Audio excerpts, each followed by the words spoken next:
So here's the BikeCAD design from the last video. The geometry numbers all looked good, but I wasn't happy with the tubing choices. I originally planned to use a standard 38.1mm bottom bracket shell, but after playing around in BikeCAD, I realized I'd be better off using a T47 shell instead. In this video, I'll go over why I changed my plan at the last minute, I'll miter the seat tube and down tube, set up the jig, and drill some vent holes.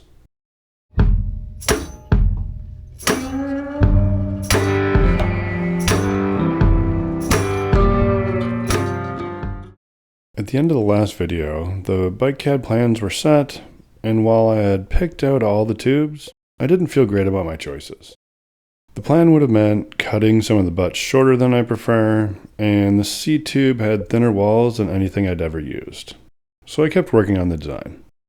I eventually figured out that if I switched to a T47 bottom bracket shell, it would actually give me better options for the down tube and seat tube. By using a larger diameter bottom bracket shell, it essentially shortens the seat tube and down tube. This meant that I could use different tubes without changing the geometry. Most importantly, with the larger T47 shell, the total length of the down tube is now under 680mm, which means I can use a 680mm Reynolds tube, and I only need to cut a few millimeters off the length. The seat tube is also now under 600mm, so I can use my preferred seat tube from DataChai. This seat tube has thicker walls, which gives me a bit more peace of mind. And the top tube didn't change from my previous plan. So here's the updated tube set and parts list for the frame.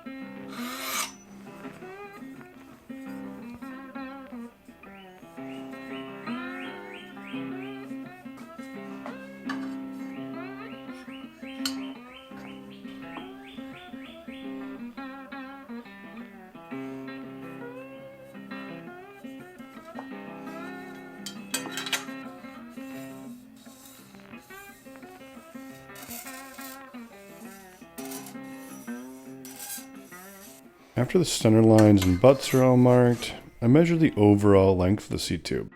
From the end of the seat tube to the inside of the bottom bracket miter is just under 585mm. I try to cut the tubes a few millimeters longer just to give myself a little wiggle room.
The distance between miters along the bottom of the down tube is just over 654 millimeters.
According to BikeCAD, the distance between miters along the bottom of the down tube is 654.3 millimeters.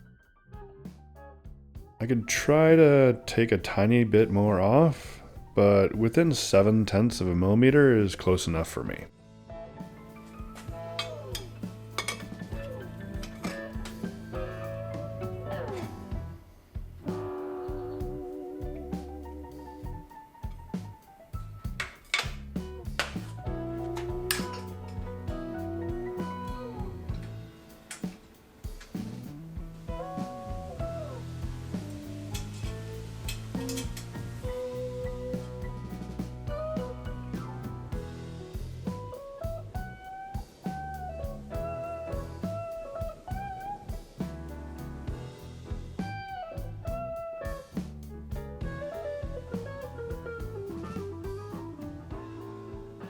The rulers on my jig make setup a bit quicker, but it still takes a fair amount of time to get the jig all set.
I draw outlines of the seat tube and down tube so that I know where to drill the vent holes.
And there we go. The first 4 tubes of my gravel frame are pretty much ready to get brazed together. If you have any questions about this video, put them in the comments. I'm more than happy to answer any questions. In the next video of the series, I'll add braze-ons to the seat tube and then braze the front triangle. If you want to see how the rest of the build goes, be sure and hit the like and subscribe buttons so you'll see the next video when it's published. If you're enjoying this video series, please consider a super thanks. And if you haven't watched my other videos, go check them out. Thanks for watching. Take care. See you next time.